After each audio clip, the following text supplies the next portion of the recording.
aš nenoriu prisirišti. Kas parduos, tam ir sumokėsiu. Kas atves klientą, tam ir duosiu pinigų. Visų pirma, ar jūs norite, kad būtų rimtas darbas daromas, ar ne? Su tokiu pareiškimu jūs atfiltruojate agentus taip, kad jum lieka tik tai tie agentai, kurie kenkia. Ir pagal jūsų šitą pasakymą su jumis bendraus ir toliau darys reikalus tik tai tie agentai, kurių darbo metodai kenkia jūsų interesams. Kodėl? Aš jums paaiškinsiu. Yra agentai, kuriems žūtbūt reikia pinigų. Ir jie tiesiog įdės vieną kokį skelbimuką ant durniaus, kaip sakant, pasakys, va, mes čia dirbam, visa kita, va, aš be sutarties dirbu iš viso, va, taip toliau, tik tais duokit man pardavinėti.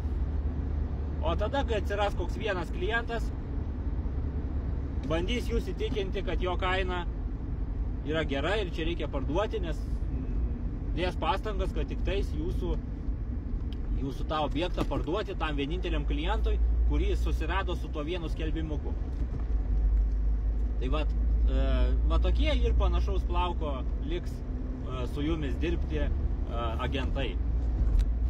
Jeigu rimti įsipareigojimai yra, pas mus yra, pavyzdžiui, rimti įsipareigojimai ir komandinis reklamavimas.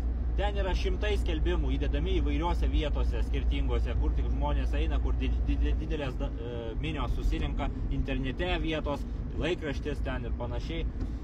Tai mes tokiu būdu dominuojam reklamoje ir galime garantuoti aukščiausią įmanomą kainą.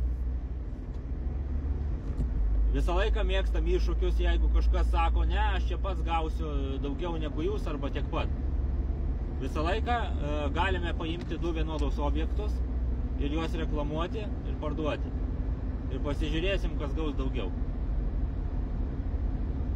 Čia netgi ir filmuoti reikėtų tokį dalyką. Tai tiek būtų apie tuos pardavėjus, kurie sako, nenoriu prisirišti, nenoriu įsipareigoti, sumokėsiu tam, kuris atves klientus. Tai va, iki. Sekit kanalą, tarp kitko, sekit.